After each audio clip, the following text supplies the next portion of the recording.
Science में lesson number हम लोग 9 पढ़ रहे हैं। आज कुछ शब्द का हम लोग प्रयोग करेंगे, जिसमें पहला होता है लक्षणा या लक्षण प्रारूप, या इसी को अंग्रेजी में कहते हैं फिनोटाइप। लक्षण प्रारूप या फिनोटाइप क्या होता है हम आपको बताते हैं। संकरण के बाद या निषेचन के बाद या जनन के बाद, अभी आपको मैं दिखाऊंगा 2 पीढ़ी होता है, एक F1 पीढ़ी और एक F2 पीढ़ी। संकरण कराने के बाद जो लक्षण हमें दिखाई देते हैं F1 पीढ़ी में, जो हमें लक्षण दिखाई देते हैं उसी को क्या कहते हैं। अच्छा तो सुनो, F1 पीढ़ी क्या होता है। जैसे हम हुए, हमारी पत्नी हुई, जो दोनों के बीच में संकरण हुआ तो जो बच्चे उत्पन्न होंगे उसके F1 पीढ़ी कहते हैं। अब बच्चों के बाद जो उनसे जो बच्चे उत्पन्न हो गए उसको F2 पीढ़ी कहते हैं। तो हम अभी F1 पीढ़ी की बात करते हैं। F1 में कहा गया कि संकरण के बाद एक लाल पुष्प लिए, एक हरा पुष्प लिए, और दोनों के बीच में संकरण आप कराए, मानी जनन कराए। तो संकरण के बाद F1 पीढ़ी में जो हमें लक्षण दिखाई देता है उसी को हम लोग लक्षण प्रारूप कहते हैं। और कैसे कैसे लक्षण दिखाई देगा। पौधे का रंग जो बना है, जैसे मान लो कि लाल पुष्प लिए थे, हरा पुष्प लिए थे, जो पौधा बना है उसका रंग कैसा है वो हमें दिखाई देगा। उसका आकार कैसा है वो हमें दिखाई देगा।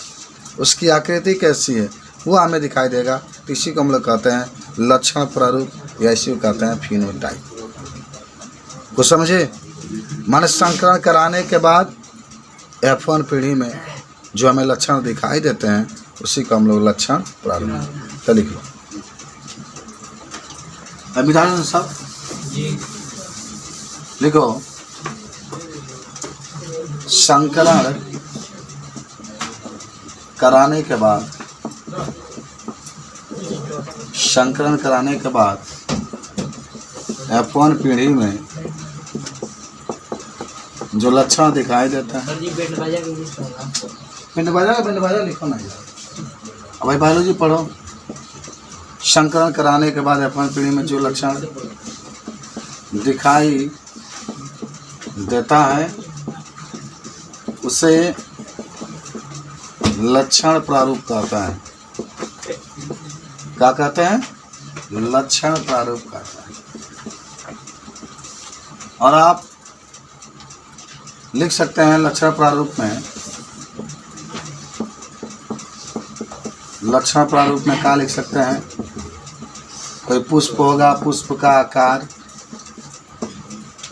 आकार कैसा है, रंग कैसा है, आकृति कैसा है, इसके बारे में पता चलता है।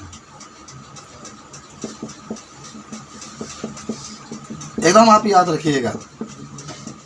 संकरण कराने के बाद F1 पीढ़ी में जो पुष्प बनेगा, जैसे मान लो आपको मैं थोड़ा सा बताता हूँ उदाहरण के हिसाब से। तनी हमने क्या किया कि एक लाल पुष्प लिया, गुड़हल के पुष्प लाल होता है लगभग, एक सफ़ेद पुष्प लिया, गुड़हले के लिए लिया मान लो। हमने दोनों के बीच में संकरण कराया, संकरण क्रॉस। इसको लाल पुष्प को मान लो हमने आर से दिखाया, लाल को रेड कहते हैं ना, तो आर लिख लो। सफ़ेद पुष्प को डब्ल्यू लिखिए, स्मॉल लिखना। अभी आपको मैं पढ़ाऊँगा प्रभावी अप्रभावी। जब हमने संकरण कराया कई देखिए संतान उत्पन्न होंगे, इसी को कहते हैं F1 पीढ़ी। F1 जनरेशन कहा जाता है, जनरेशन माना होता है। तो F1 पीढ़ी में जो पुष्प बनेगा वो गुलाबी रंग का बनेगा, माने एगो कैपिटल आर आएगा, आएगा स्मॉल W, तो एक गुलाबी रंग का बनेगा। किस रंग का बना? तो जानते पड़ा कि लाल और सफ़ेद मिलाया जाता है तो गुलाबी होता है, तो गुलाबी रंग का ये बना। तो जो गुलाबी रंग का पुष्प बना है इसी को हम लोग क्या कहते हैं, हालांकि F1 पीढ़ी कहते हैं। और ये जो है इसी को हम लोग कहते हैं लक्षण प्रारूप। लक्षण आपने समझ गया कि जब दो पुष्पों के बीच में संकरण कराते हैं और F1 पीढ़ी में जो पुष्प बनता है उसका आकार, उसका रंग, उसका आकृति कैसा होता है, जब इसके बारे में पता चलता है इसी को हम लोग क्या कहते हैं, लक्षण प्रारूप या फिनोटाइप का है। अभी हम लोग जब मेंडल के नियम पढ़ेंगे सारे शब्द आएगा, इसीलिए हम पहले लिखाते चला। इसी को हम लोग क्या कहते हैं, फिनोटाइप। ठीक है, अब आओ दूसरा का क्या WBC तो वाइट ब्लड कार्पल्स होता है, श्वेत रक्त कणिकाएं होती है। और सुन लो, यही श्वेत रक्त कणिकाएं जब शरीर के अंदर जीवाणु एंट्री करते हैं तो उसे लड़ने की कैपेसिटी उत्पन्न करती है, लड़ती है उससे, और तब तक लड़ती है जब तक उसको खत्म न कर पाए। अगर उसकी कैपेसिटी ज़्यादा है, जो बाहर से हानिकारक जीवाणु जाते हैं, और WBC की कैपेसिटी कम हो जाती है, WBC हार जाती है, तो फिर आपके शरीर में बीमारी हो जाता है। और अगर लड़ाई करती है और जीत जाती है तब आपके शरीर के अंदर बीमारी नहीं। शरीर को बहुत सुरक्षा देती है, जान जाना WBC। एक RBC होता है, ये तो मान लीजिए RBC जो होता है इसकी मात्रा तो कम नहीं होना चाहिए, इसी में हीमोग्लोबिन की मात्रा होती है। इसी का मात्रा कम हो जाता है तो चक्कर आने लगता है, और कम हो जाएगा तो और चक्कर आने लगता है। स्त्री में 4 ग्राम से कम नहीं होना चाहिए हीमोग्लोबिन। आपका हीमोग्लोबिन कब कम है मालूम है, ठीक ठाक हुआ है। शादी ब्याह हो जाएगा जब पति देव जनन करेंगे और जब आप लोग के अंदर बच्चा का निर्माण होगा, 4 ग्राम से कम हो जाए तो नहीं जी पाएंगे। कम से कम माने 4 ग्राम बजा कर रुक जाता है, लेकिन नॉर्मल आपका 13 से 14 ग्राम चाहिए। और जब बच्चा पेट में रहता है ना, तब बच्चा का निर्माण खून में से होता है। ले खींचो चालू हो गई, खून हो गई कम, और जब कम हो गया तो फिर औरतों को बहुत दिक्कत होता है। इसलिए डॉक्टर कहता है अनार खाइए, सेब खाइए, नारियल खाइए, वह क्या रखा है, नारियल का रस पीजिए तो आपके शरीर में खून की कमी नहीं होगा। 100 गो आयरन के गोली खाना पड़ता है 100 दिन, 100 गो आयरन का गोली खाना पड़ता है 100 दिन, तब आपके अंदर खून बनता है खत्म। और तब आप लोग का लड़का तगड़ा पैदा हो गया 4 किलो के, 100 किलो के। अरे कहे ना यार, तो 2 किलो होता है, 1 पौवा हो जाए तो बड़ा, बाद में शीशा पैक करा को बड़ा कर सकते हो। चल गए, आप लिखते हैं लक्षण, लक्षण हो गया। अब लिखो जीन प्रारूप। चलो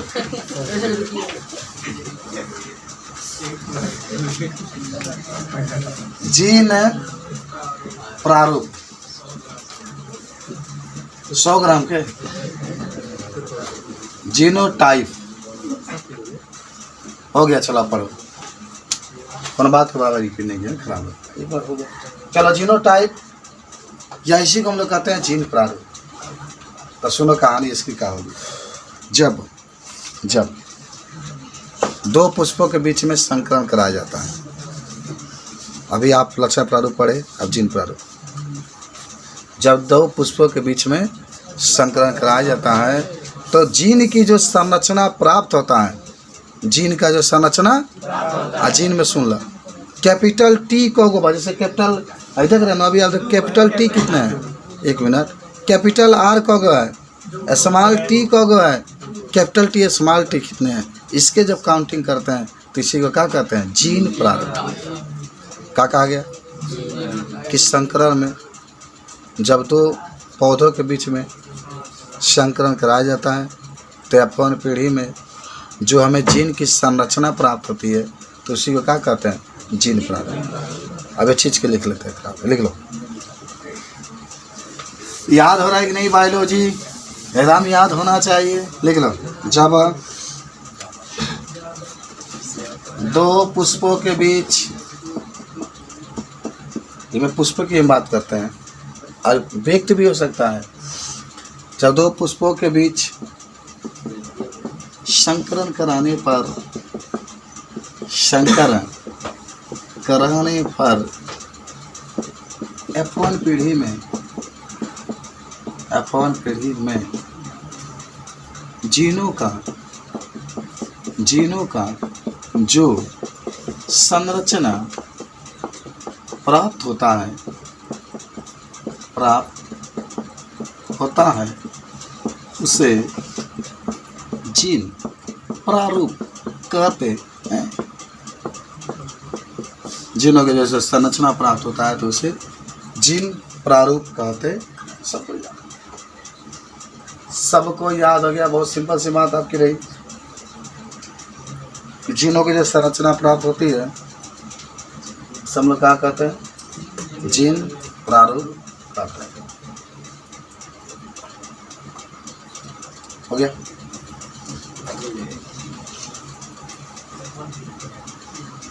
हो गया? अब तो लिखना आप पौधे का गुण। पौधे के गुण के पहले तनी एक चीज लिख लेना, एक संकर क्रॉस। अब ऐसे मेन आपकी पढ़ाई शुरू हो रही है। एक संकर क्रॉस या संकर, चलो क्रॉस है, क्रॉस के हिंदी में संकरण।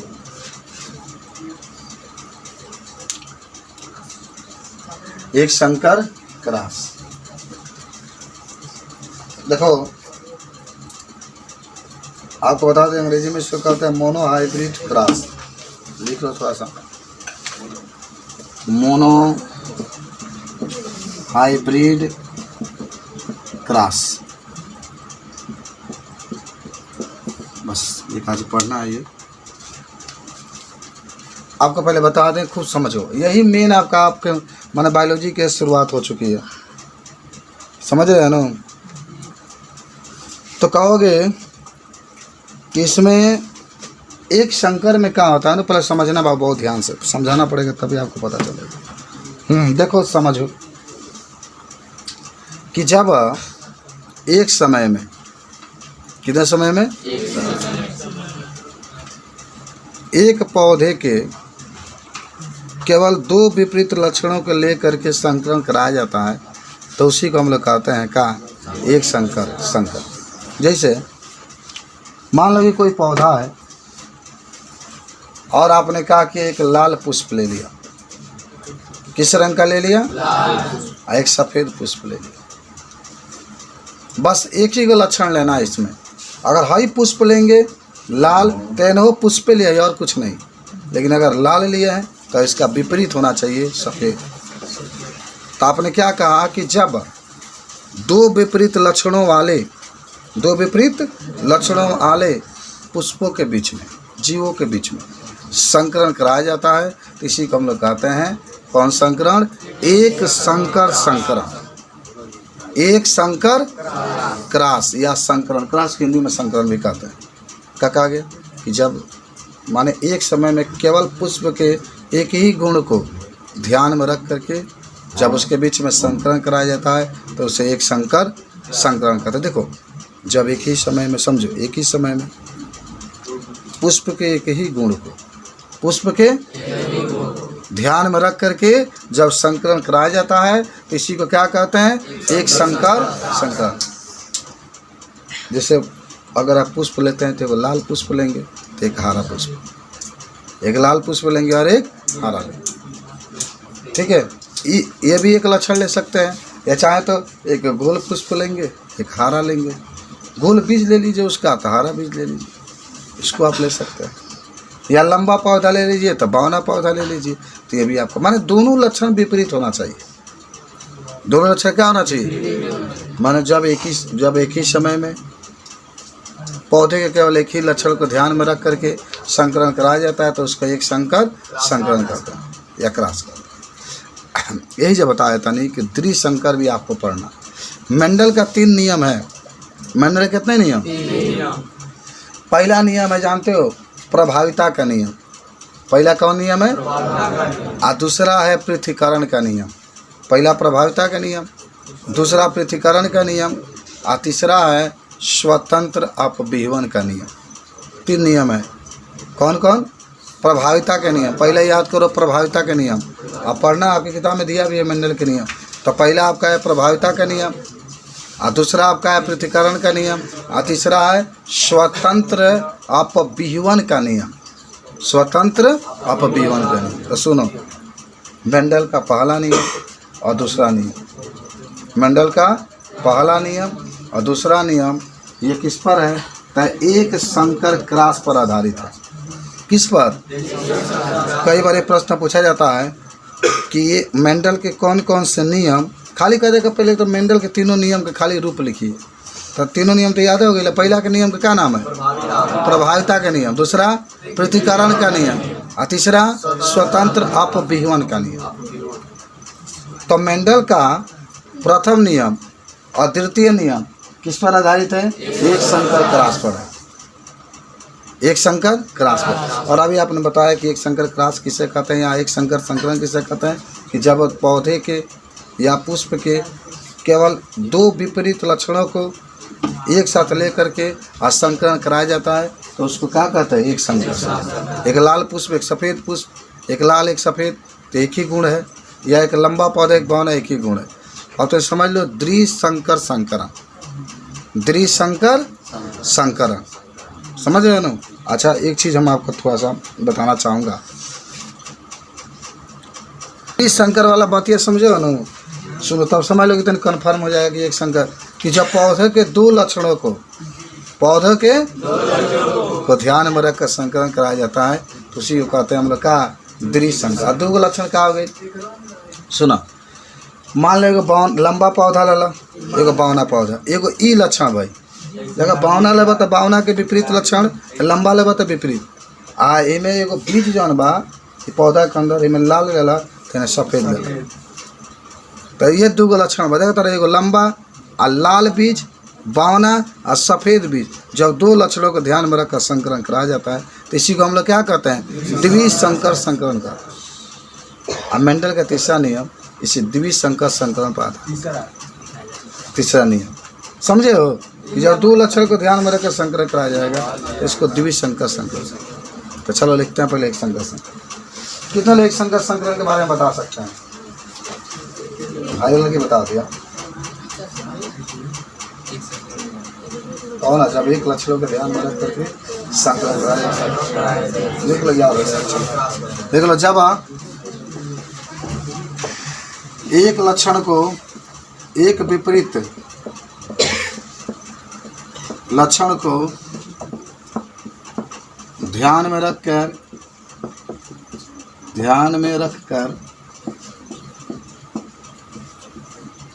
संकरण कराया जाता है,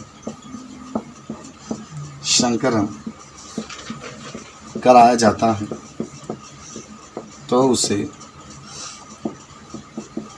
एक संकर संकरण कहते हैं। तो उसे एक संकर संकरण कहते हैं। उदाहरण,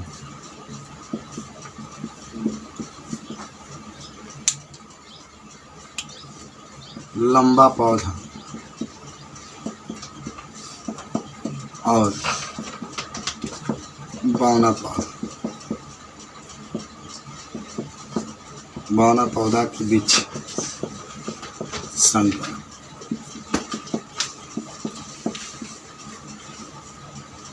लंबा पौधा और बौना पौधा के बीच संकरण। एक लक्षण बात कि लंबा है और क्या है? बौना। तो लंबा पौधा बौना पौधा के बीच में जब संकरण कराएंगे तो उसकी एक संकर क्रॉस या संकरण या क्रॉस भी कर सकते हैं। क्रॉस कोई हिंदी में हम लोग संकरण करते हैं। तो बायोलॉजी आज इतना पढ़े, कल और इसको नोट में पहले एक चीज़ लिख लेना यहाँ पर नीचे। मेंडल का प्रथम नियम, हाँ क्या बाबू? मेंडल का प्रथम नियम और द्वितीय नियम,